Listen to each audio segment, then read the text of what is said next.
Bueno, como habíamos quedado en la última clase, con la caída de Rosas viene la organización nacional. Convengamos que Rosas no quería porque no quería perder los privilegios de Buenos Aires. Obviamente Rosas, si bien pertenecía al Partido Federal, pero defendía los intereses de Buenos Aires. Eh, es una contradicción, ¿no? Porque pertenecía al Partido Federal, pero en realidad actuaba como un unitario. Bueno, como habíamos dicho ya, en la batalla Casero vence Urquiza. Ese mismo anoche Rosas se embarca en el exilio a Inglaterra, esa misma noche más después de la batalla, junto con su hija Manuelita, se embarcan en una fragata inglesa y bueno, que lo conducen al exilio. Y recién en 1989, en la presidencia de Carlos Menem, el cuerpo de Rosas es repatriado a la Argentina, que de hecho su tumba está en el cementerio de la Recoleta. Bueno, de facto, después de esta batalla, Urquiza toma el poder, toma el cargo de gobernador de Buenos Aires. Eso recordemos que fue en febrero de 1852. En septiembre, concretamente el 11 de septiembre de 1852, por eso la estación 11 lleva ese nombre, ¿no? En realidad, 11 de septiembre de 1852, que fue en donde los unitarios de Buenos Aires derrocan al gobernador. Bueno, de hecho, Urquiza no estaba en Buenos Aires porque había delegado su gobierno y él viajó a Entre Ríos, que era su provincia. Así que, aprovechando que Urquiza no estaba en Buenos Aires, Valentín Alsina, que era un unitario porteño, hace la revolución del 11 de septiembre, ¿no? Destituyendo de alguna manera el gobierno federal impuesto por Urquiza. Bueno, a todo esto, el 1 de mayo de 1853 en Santa Fe, se sanciona la Constitución Nacional, de hecho la que tenemos vigente ahora, si bien hubo varias modificaciones, pero esa Constitución se sanciona el 1 de mayo de 1853. Estamos hablando de más o menos 6 meses después de la revolución de Valentín Alsina, de la revolución de Buenos Aires que sacó a Urquiza del poder, por lo menos en Buenos Aires. Pero Urquiza siguió manteniendo su poder en todo el país. O sea, y de esta manera Buenos Aires rechaza la constitución del 53, la sancionada el 1 de mayo en Paraná, en Santa Fe y Paraná, y se separa. Es un hecho totalmente inesperado que Buenos Aires y el país, y la Argentina sería, forman dos entidades estatales distintas. Urquiza, bajo la constitución del 53, es declarado presidente de la Confederación Argentina, pero sin Buenos Aires. Mientras que Valentín Alsina, primero de un terreno de Pintos, de Manuel Pinto, que fue el gobernador de Buenos Aires, después bueno, es elegido Valentín Alsina como gobernador de la provincia de Buenos Aires, ya separada de la nación, ¿no? Y ahí surgen dos entidades distintas que continúan en guerra, ¿no? La República Argentina por un lado, con Urquiza a la cabeza, que cumple su mandato de 6 años y después lo sucede Derqui, por el otro lado la provincia de Buenos Aires tiene su propio gobierno y ahí tenemos personajes gobernadores como, bueno, dijimos Manuel Pinto, que duró ahí unos días nomás, después, bueno, es elegido Valentín Alsina, Pastor Obligado, Felipe Lavallol y Bartolomé Mitre. Esos fueron los gobernadores, digamos, de la provincia de Buenos Aires separada de la Confederación. ¿Qué pasa? No podía seguir así porque, como habíamos dicho, y motivo de toda esta guerra civil, era que Buenos Aires tenía el poder económico. Y la mayor parte del poder económico de Buenos Aires residía en las rentas de la aduana. y obviamente la renta de la aduana la seguía teniendo Buenos Aires. Obviamente Buenos Aires en este periodo crece porque no tenía que compartir riqueza con nadie, de hecho nunca la compartió. Entonces la Confederación Argentina sabía que en ese momento era solamente 13 provincias, sabía que no podía conformarse la República Argentina bajo sin Buenos Aires, o sea, era necesario que sea Buenos Aires la capital. Pero aquí radicaba un problema, que si bien Buenos Aires, estamos hablando de la provincia de Buenos Aires, que no era el territorio actual que tiene ahora la provincia, sino que la provincia de Buenos Aires abarcaba todo lo que es actualmente la provincia de Buenos Aires, La Pampa, Mendoza, Neuquén y toda la Patagonia. O sea, todo eso era provincia de Buenos Aires. Era increíblemente grande. Pero cuando se habla de Buenos Aires, se habla de lo que hoy sería la ciudad de Buenos Aires, lo que sería la capital federal, lo que nosotros conocemos como la capital, que es la actual ciudad autónoma de Buenos Aires. Pero en ese momento no era federal, no era la capital de la nación, era la capital de la provincia de Buenos Aires. Pero la nación no tenía capital. De hecho, cuando rechaza Buenos Aires, la capital se traslada a Paraná. ¿Por qué? Porque sencillamente Urquiza era Entre Ríos y en algún lugar tenía que gobernar. Así como no podía gobernar desde Buenos Aires, porque Buenos Aires la había rechazado y se había separado, Urquiza de alguna manera tenía que gobernar de algún lado. Entonces traslada la capital a Paraná porque era su provincia, no era por otra cosa. Si fuera Urquiza hubiese sido de otra provincia, hubiese trasladado la capital a otra provincia. Pero bueno, la traslada a Entre Ríos, a Paraná, porque de hecho Urquiza era entrerriano. Así que bueno, ahí siguen los dos destinos prácticamente toda la década de 1850, 1853. Pasan todos estos gobernadores que los nombré en Buenos Aires, pero la Confederación Argentina no puede gobernar sin Buenos Aires porque es la fuente de riqueza y aparte es la ciudad más importante. La misma Confederación Argentina decía, nosotros tenemos que gobernar, pero Buenos Aires no aceptaba la Constitución. ¿Qué hace? Bueno, guerra, obviamente. Así que en 1859, ya finalizando la década de 1850, se produce un conflicto que desemboca en la batalla de Cepeda, donde la Confederación gana, o sea, Urquiza gana a Mitre. En ese momento Mitre era gobernador era el jefe, mejor dicho, del ejército, mientras Felipe Lavallole era gobernador de la provincia de Buenos Aires, y bueno, Mitre era digamos, el jefe del ejército. Bueno, Mitre es derrotado, básicamente es derrotado. Urquiza lo derrota Mitre y se firma lo que es el Pacto de San José de Flores en 1859. El Pacto de San José de Flores básicamente lo que decía era que Buenos Aires volvía a ser parte, o sea, se volvía a unir a la Confederación Argentina, pero tenía que decidir acerca de la ciudad que debería ser capital.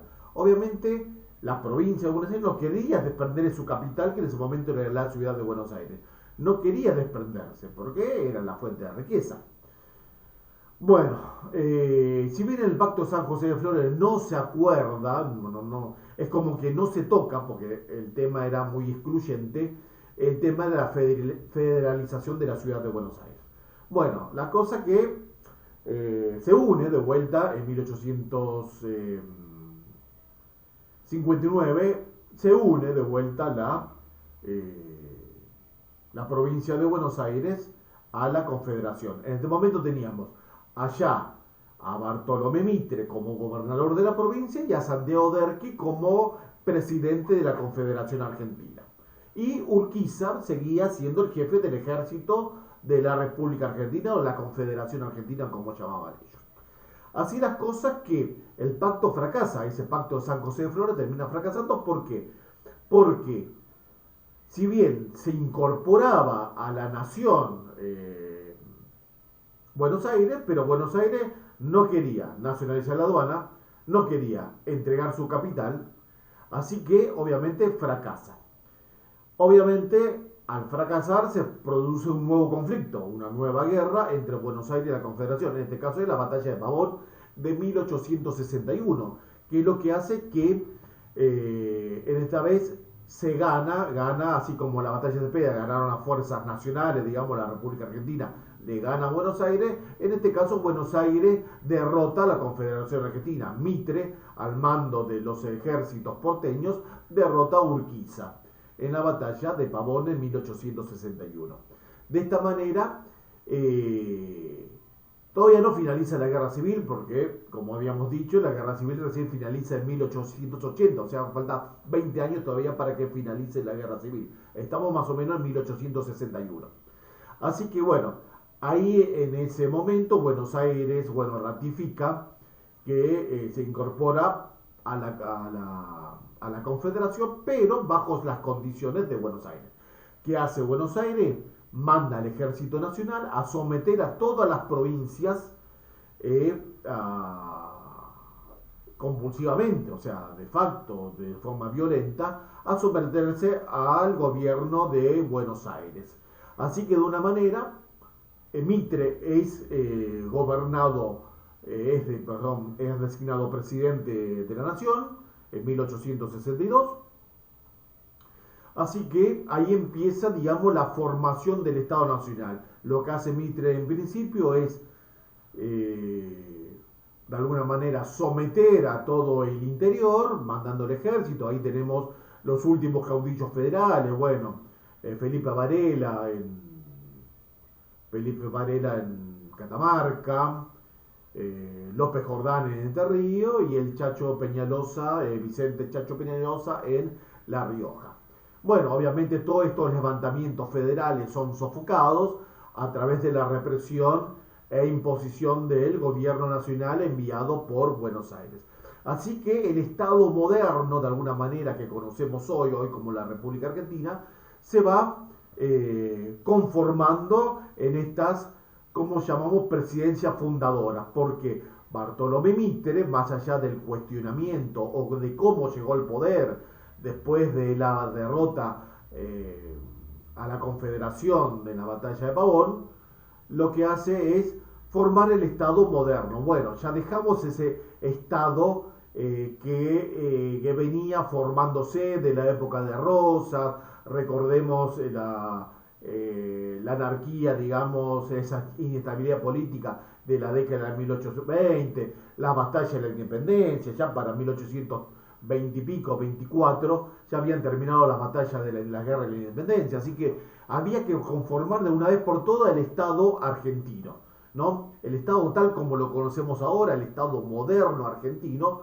empieza a formarse a partir de esa época, a partir de que Buenos Aires conquista de una manera, someta todo el interior bajo su hegemonía, bajo un pretexto de república federal, cuando sabemos que hasta el día de hoy no es una república federal, porque más allá de que nominalmente somos federales, ¿por qué? Porque la Constitución dice la República Argentina adopta para su forma de gobierno la representativa republicana y federal, sabemos que el régimen prácticamente es unitario porque todo se maneja desde Buenos Aires y tenemos toda la hegemonía desde Buenos Aires. Bueno, así empieza la primera presidencia, digamos, de estas tres presidencias formadoras del Estado argentino, que son la presidencia de Mitre, la presidencia de Sarmiento y la presidencia de Avellaneda.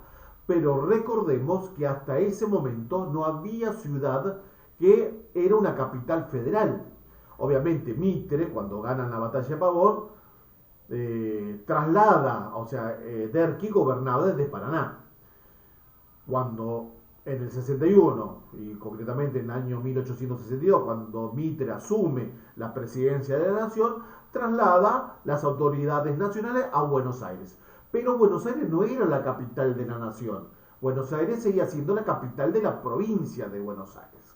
Bueno, así las cosas, bueno, ahí como hecho grande la presidencia de Mitre tenemos la guerra de Paraguay, bueno, que nosotros en este programa no la vamos a ver, la guerra de la Triple Alianza, la guerra contra el Paraguay, y de alguna manera somete al interior. Entonces, bueno, ya a sangre y fuego, digamos, de una manera no muy pacífica, bueno, ya el territorio nacional va tomando la forma moderna, digamos, ¿no? Después, bueno, hace sus 6 años, recuerde que la Constitución del 53 decían que los presidentes duraban 6 años en el gobierno, así que Mitre hace sus 6 años y asume Sarmiento. Asume Sarmiento, así que Sarmiento es un personaje, si bien había sido ministro de ministro de Mitre y embajador en los Estados Unidos también bajo el gobierno de Mitre. Bueno, cuando se cumple el plazo de los 6 años de Mitre en el 68, Mitre gobernó los 6 años del año 62, 1862 a 1868. Bueno, ya asume Sarmiento. Y ahí lo que hace Sarmiento es modernizar, quiere modernizar. Y la modernidad, ¿cuál era la de Mitre? La de Sarmiento. Era fundar un Estado en la República Argentina.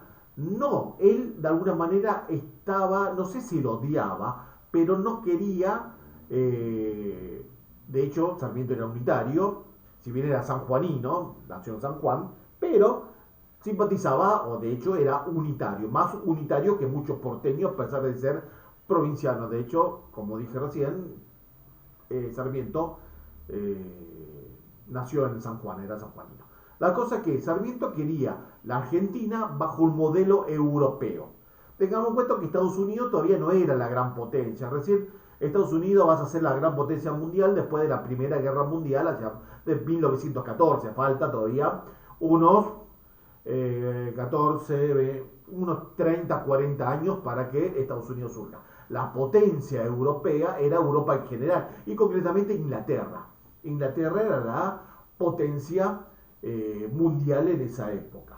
Y obviamente Sarmiento simpatizaba con esas ideas de Inglaterra, la Europa. Entonces, de alguna manera fomenta la inmigración. Tenemos en cuenta que Buenos Aires, o la Confederación, era una población relativamente baja, ¿no? No sé si llegaba al millón o 2 millones de personas en todo el territorio.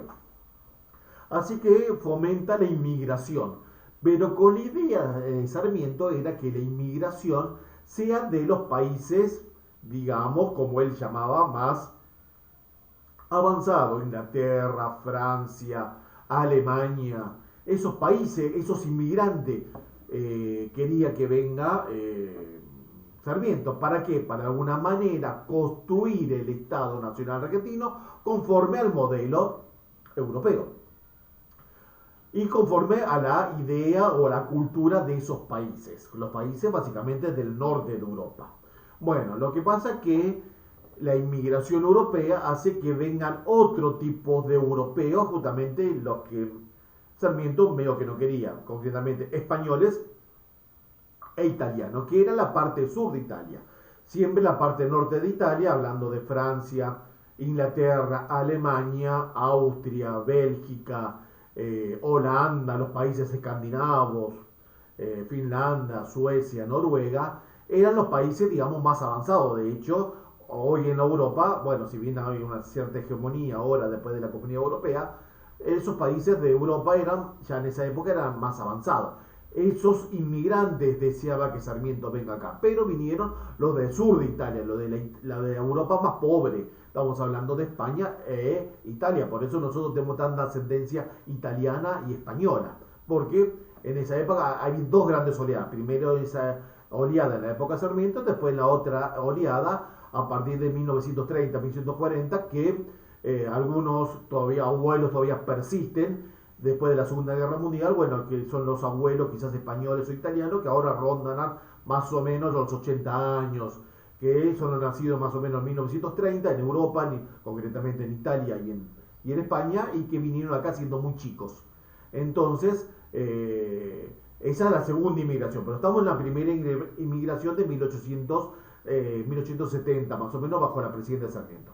¿Y qué había que hacer con esos niños, esos chicos europeos, españoles e